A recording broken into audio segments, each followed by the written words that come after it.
have the athletic subcommittee take a definite position on this so that we can get that information out to student That pretty learners. quickly, right?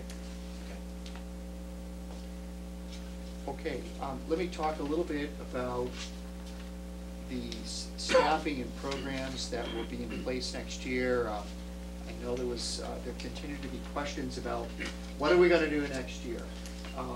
So let me say again that with this budget, we are restoring all of our 5 schools, elementary, middle, and high school, to 5 full days. So there will not be, with the approval of the school, of the calendar that was approved at the last meeting, there will be early release days, but more in the traditional Wednesday early release, and actually there will only be 6 of them, whereas in the past there have been 8 or 10. And so that calendar will be released actually in the coming week. And there will be release days for the elementary conferences and the middle school conferences and for high school exams. But we're following the traditional calendar. Schools will be in session for 5 full days, including 5 full days for kindergarten, and all of the other students grades 1 through 12. I've made it very clear to the middle school principal as well as to the new incoming middle school principal, Mr. Farche, that it is my expectation that students in the middle school will not be in study halls. They are to be actively engaged in learning. So, what are we restoring? First of all, in this budget, the #1 priority was to address unmet needs that have been plaguing our schools for several years. This is in the area of reading literacy and in special education.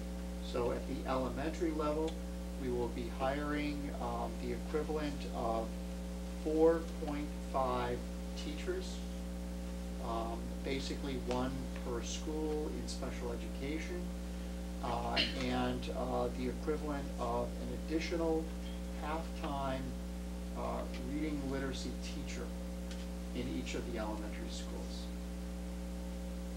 So each of the elementary schools will be able to hire the equivalent of 1.5 additional teachers to address unmet needs in reading literacy and in special education. At the high school, we are planning to hire 3 core academic teachers. It appears based on need that this would be in science, most likely in the chemistry physics area, mathematics, and English. And this is to deal with class size and electives. Also in priority 1, there is funding to hire a certified English language learner teacher, ELL teacher. This is required. We have dealt with this with a tutor. We need to have a certified teacher in order to be compliant. And in fact, Christine Danjo and I met Friday afternoon on an exit interview, and I think the committee is aware that we, as required by law, participated in a compliance review, and that it looked at special education, civil rights, and ELL. And it was noted that we are not in compliance right now with ELL. So this will allow us to move into compliance. Just curious, not that I would want to test the law, but what would happen if over the years we continue to ignore the ELL issue? I mean, would we be put on some sort of probation? Would we, what could happen to a school district? Well, students who come in who do not have English as a primary language are required under the law to achieve a certain level of proficiency. They're required to take eventually the MCAS exam. And so if we were not providing those services and students were not successful, then there could be the compliance issue of, it was the school district's fault for not providing the appropriate services. And so that's a discriminatory practice. So you don't want to put yourself in that position. Dave, I don't have my pyramid chart, but were we talking 4 positions at the high school? No, the fourth position would have been under the overall. Oh, level 3, Yeah, okay, all level right, three. gotcha. So, under the budget, 4.5, addressing elementary reading literacy special ed, and 3 classroom teachers at the high school in science, math, and English, plus the ELL. That is 7.5. Okay, there it is. Altogether. Now, the second priority, which is also covered under this budget, will restore the programs that were cut last June in music, art, physical education at the elementary and middle school level, and we are replacing the cultures program in the middle school with health.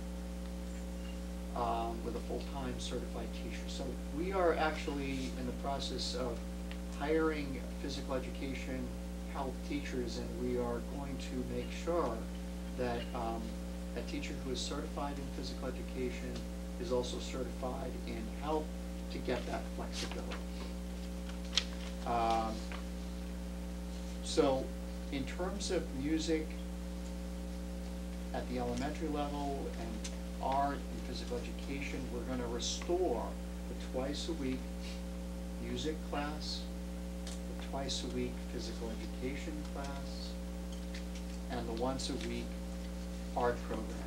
This year, we went to art every other week. That was simply a reaction to trying to, because of less money. But you can see the problem. If you're scheduling an art class every other week, there's a holiday, there's a snow day, well, that's rare, but you change the schedule, that there's a problem, that students will be out of sync, and you can go a month and not have any art. So we think it's critical that we restore that. In the middle school, music, art, technology, and now health we're part of that rotation of classes that students took, and so we're putting that rotation back. Now, I will say that the way we put things back and the way the schedule actually is built in the middle school may look a little different than what we had before. Because again, with my commitment that we're not going to have students unengaged, uninvolved in some kind of structured learning. We think it's critical. So we're looking at how the middle school schedule is actually structured. In the instrumental music program, the choral program, we saw a fine example of that Friday night where we had an a cappella group come. And it's imperative that we don't continue with what we've done this past year. So we're looking at ways of how to rebuild. We will be able to rebuild a chorus program, an instrumental music program. It may not take exactly the same shape, but we're hiring staff to put it back in. Mr. Tatro, who is the elementary music, he works with me and with Pam Bodwin in looking at music programs. He reported that 2 years ago we had over 125 students who were taking in the 4th and 5th grade a band instrument, a lesson. This year we have done this after school. It's a fee-based program. We have reduced that number to under 35. Wow. That's a dramatic drop-off. We need to get that program back. That, at that rate, you don't basically have a high school band because, If we don't get it back. right, because by the time those kids go through the system, Yeah, You're not enriching the kids' lives. Absolutely. And not nurturing that piece of their right, life. absolutely. So we're making every effort. Certainly, priority 2 allows us to rehire the staff. We may make some decisions in the middle school about what the music program instruction looks like, that perhaps if students are in band and chorus, they may not be taking instructional music. So we may be looking at ways to somehow facilitate that. We're also looking at ways to, with physical education in the elementary school, not to replace the actual fitness component, but to build in perhaps in the 5th grade some level of a health, kind of a topical based component. But definitely grades 6, 7, and 8.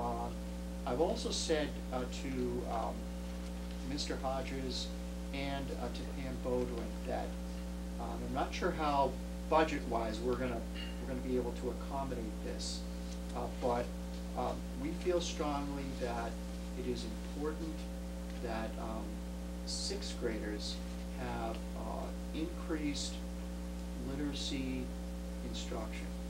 This year, all 6th graders are taking reading twice a week. And we're looking to make that a full course and elevate it to the same status as mathematics and science and so forth. So we also would like to expand the world language. Right now, our 7th graders take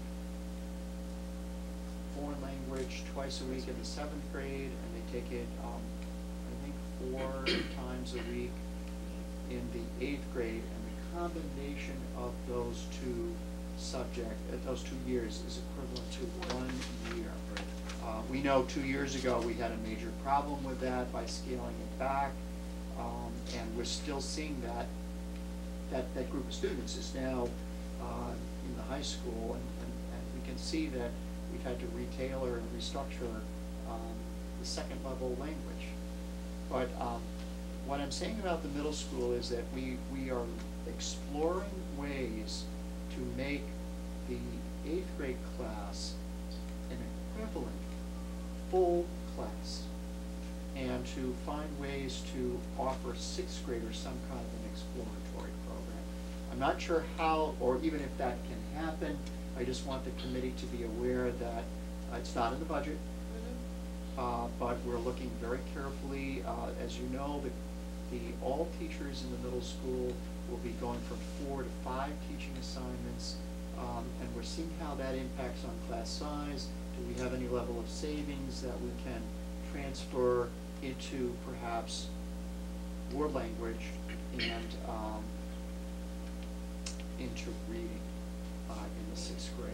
I think the language, I think it was last week, the Globe Northwest Weekly had a section had a story about Chinese and all the surrounding communities that are either already teaching it or pushing to teach it. And maybe it's a dream, but I would love to see us sometime in the next 2-3 years to offer that program. I mean, if we ignore what's going on in the world, it might be a dream, but good one.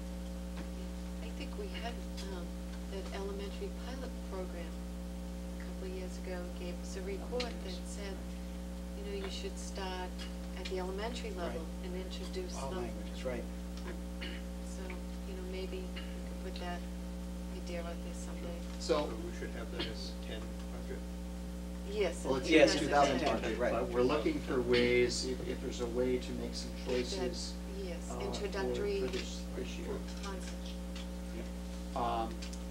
So, I hope that gets reported. I will be sending out a newsletter to parents in the next week or so, describing what the schedule will look like, some of the programs that we're putting back. Parents need to rest assured that we're returning to 5 full days, and the commitment is that students will be actively engaged with, no study halls in the middle school. With the override failing, however, that does mean that libraries and